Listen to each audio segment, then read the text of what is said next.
नमस्ते, स्वागत छ यहाँहरुलाई मेरो च्यानलमा। आज म यहाँहरुलाई सजिलोसँग डोनट कसरी बनाउने भनेर देखाउन गइरहेको छु। डोनट बनाउनको लागि सबैभन्दा पहिला मैले लिएको छु 1 कप मनतातो दूध। अब यसमा चाहिँ 2 चम्चा जति इस्ट राख्नु पर्छ। यदि यहाँहरुसँग इस्ट उपलब्ध छैन भने 2 चम्चा दही, 1 चम्चा लेमन जुस र सानो चम्चाले आधा चम्चा बेकिङ सोडालाई मिक्स गरेर इस्टको सट्टा युज गर्न सकिन्छ। त्यसपछि अब यसमा 1 ठूलो चम्चा घिउ पनि राख्ने र अब यसलाई एकपटक मिक्स गर्ने। अब यसलाई 5 मिनेट जति यतिकै छोड्दिने। त्यसपछि मैले लिएको छु मैदा। अब यसमा चाहिँ थोरै बेकिङ सोडा राख्ने, त्यस्तै अलिकति नुन पनि राख्ने। त्यसै मैले राखे आधा कप जति चिनी। चिनी चाहिँ यहाँहरुले आफ्नो हिसाबले थपघट गर्न सक्नुहुनेछ। अब यसलाई एकपटक मिक्स गरौँ। अब यो दूध पनि रेडी भइसकेको छ। यसमा इस्ट र यो घिउ राम्रोसँग मिक्स भइसकेको छ। अब यो दूध थोरै गरेर राख्दै सफा हातले पिठो मुस्नु पर्छ।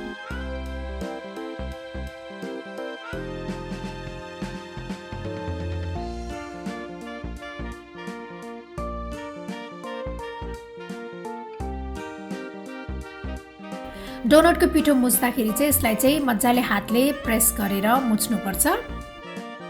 अब हाम्रो यो डो पनि रेडी भइसकेको छ।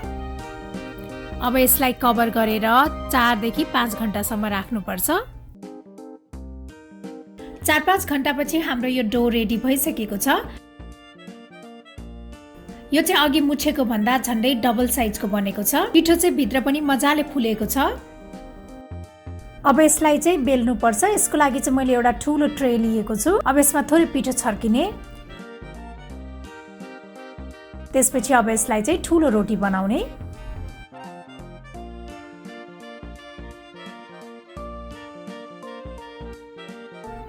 यो चाहिँ एकदम धेरै बाक्लो अथवा पातलो बनाउनु हुँदैन। यो रोटीलाई चाहिँ ठिक्क साइजको बनाउनु पर्छ, मिडियम साइजको बनाउनु पर्छ।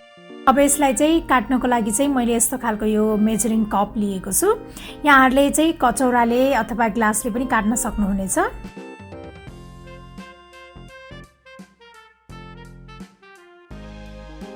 अब यो डोनटको बिचमा पाल बनाउनको लागि चाहिँ मैले यो तेलको बिर्को लिएको छु।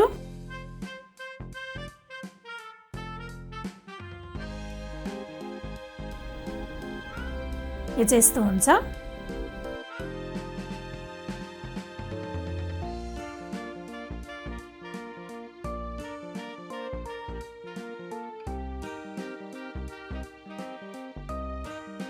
यसैगरी अब यो बाँकी रहेको डोनटलाई पनि बेल्दै जाने।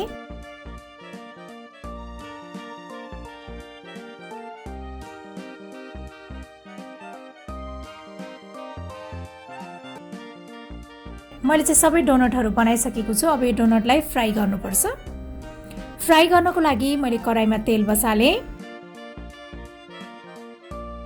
तेल तातिसकेको छ। अब यो डोनटलाई राखेर फ्राई गर्ने।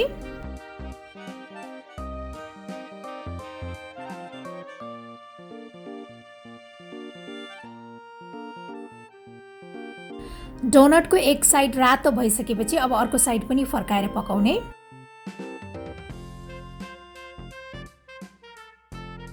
यो चाहिँ रातो कलरको हुनुपर्छ। अब हाम्रो यो डोनट चाहिँ रेडी भइसकेको छ।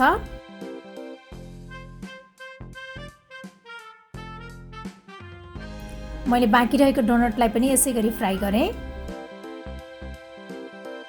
अब हाम्रो यो डोनट चाहिँ सर्भ गर्नको लागि रेडी भइसकेको छ। मैले चाहिँ डोनटलाई मसाला चियासँग सर्भ गरेको छु। यदि यहाँहरुलाई मसाला चियाको रेसिपी चाहिन्छ भने मैले डिस्क्रिप्सन बक्समा रेसिपीको लिंक पनि शेयर गरेको छु।